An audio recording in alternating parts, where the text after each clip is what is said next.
আসসালামু আলাইকুম রহমতুল্লাহ। আজকে আপনাদের সাথে স্টোন গ্রাফটিং কীভাবে করে এই বিষয় নিয়ে আলোচনা করব এবং আমি আজকে স্টোন গ্রাফটিং করে দেখাবো এবং আমার কয়েকটা শর্টে হয়তো দেখেছেন আমি অনেকগুলো স্টোন গ্রাফটিং করেছি এবং আল্লাহর রহমতে সফল হয়েছে। তো স্টোন গ্রাফটিং করার জন্য যেসব জিনিসগুলো লাগে আপনারা দেখতে পাচ্ছেন এখানে দুইটা ছোট আমের চারা এবং যে জাতের আপনি আমের কলপ করবেন সেই আমের ডাল, মানে এগুলোকে বলা হয় সায়ন। তো আমি এখানে এই সায়নগুলো হচ্ছে গোপালভোগ জাতের আমের ডাল। তো আমি এগুলো নির্বাচন করে নিয়েছি। দেখেন এগুলো একদম কিছুদিন পরে এগুলার থেকে শাখা বের হবে। আর এই ধরনের ডাল নির্বাচন করতে হবে। আর দ্বিতীয় কথা হলো, যেগুলো বের হয়ে গেছে, পাতা বের হচ্ছে, ওগুলো করলে ওগুলো হওয়ার সম্ভাবনা খুবই কম। তো আমার কাছে আরও দুটা ডাল আছে, এগুলো হচ্ছে আমরুপালি অনেক সুস্বাদু একটা আম। তো এটা নিয়েছি আমি এই দুটো। তো একটা গাছে আমি দুইটা করে কলপ করব, যেহেতু মাল্টি গ্রাফটিং মানে একাধিক গ্রাফটিং। তো আমি এগুলো এখন আপনাদের সাথে করে দেখাবো। আর যে জিনিসটা লাগবে, একটা টপ লাগবে। কারণ হচ্ছে এই স্টোন গ্রাফটিংয়ের সুবিধা হলো আপনি এটা চাইলে টপের ভিতরেও চাষ করতে পারেন, ড্রামে করতে পারেন, ছাদে করতে পারেন, যেখানে ইচ্ছে ওখানে করতে পারেন। গাছগুলা ছোট ছোট থাকবে, তবে আপনি ছোট অবস্থায় ফলন পাবেন। এই 1 বছর পরে দ্বিতীয় বছর আপনি ফলন পাবেন ইনশাল্লাহ। তো আমি আপনাদেরকে আজকে দেখিয়ে দেব প্রথম থেকে শেষ পর্যন্ত কিভাবে এই গ্রাফটিংটা করতে হয়। তো প্রথমে আমি যেটা করব এটা হচ্ছে আমি এখন টপ রেডি করব।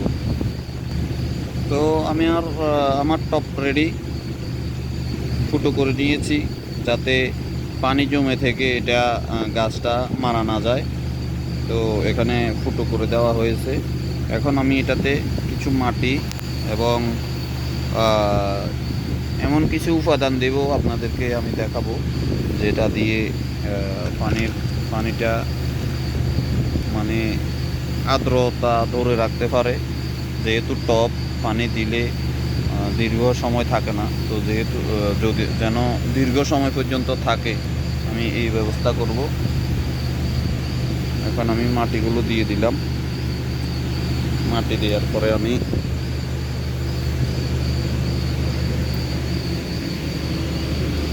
বিভিন্ন ভবনের ছাদে দেখতে পাবেন যে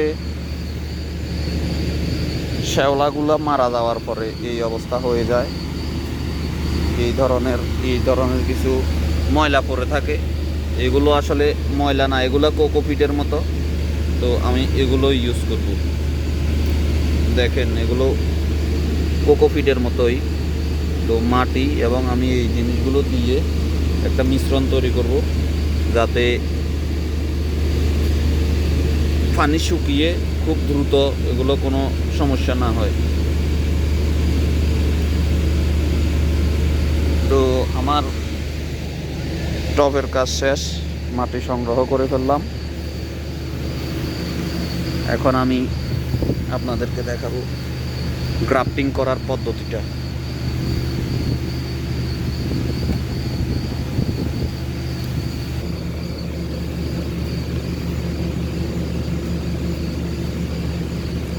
প্রথমে আমি পাতাগুলোকে সুন্দরভাবে কাটাই করে নেব।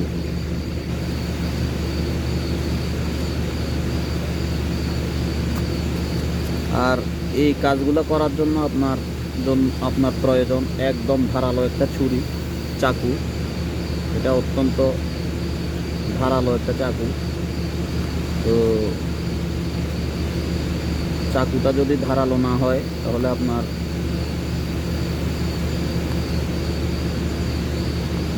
গাছের চামড়াটা ভালো করে কাটবে না, ওখান থেকে আপনার কলপটা পচে যেতে পারে। তো কথা না বাড়িয়ে আমি পাতাগুলো ছাঁটাই করে নিই।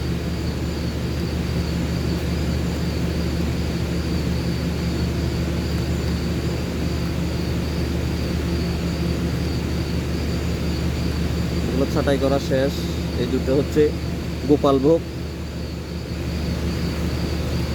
এখন আমি যেগুলো করতেছি এগুলো হচ্ছে আম্রপালি।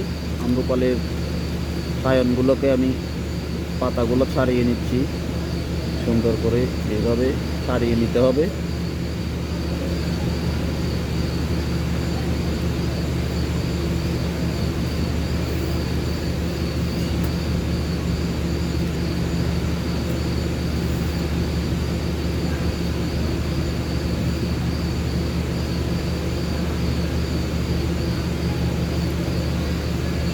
এরপরে আমি যেহেতু এগুলো মাল্টি গ্রাফটিং করতেছি, দুইটা এক গাছে দুই জাতের সায়ন লাগাবো আমি, দুইটা করে। এটাকে আমি সমান করে কেটে নিচ্ছি। এরপরে স্লাইস করে কেটে নিব, এইভাবে কেটে নিব সমানভাবে। এটা ধারালো চাকু দিয়ে কাটতে হবে, না হলে থেতলে গেলে আপনার এইটা হবে না। তো আমি এখন এটা এখানে স্থাপন করব। এই গাছকেও আপনি স্লাইড করে সুন্দর করে কাটতে হবে ধারালো চাকুর মাধ্যমে।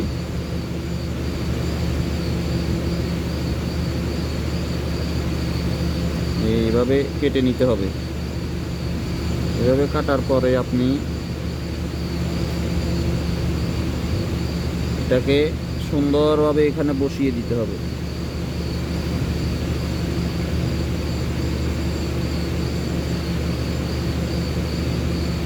সুন্দরভাবে এভাবে বসিয়ে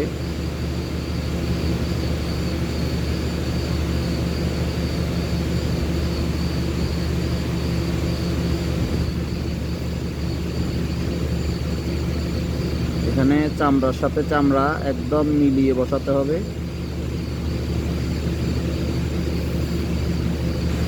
হ্যাঁ, এভাবে মিলিয়ে বসাতে হবে। স্লাইস করে কেটে এখানে মিলিয়ে বসিয়ে দিতে হবে। এরপরে আপনি এটাকে সুন্দর করে টেপিং করে দিবেন।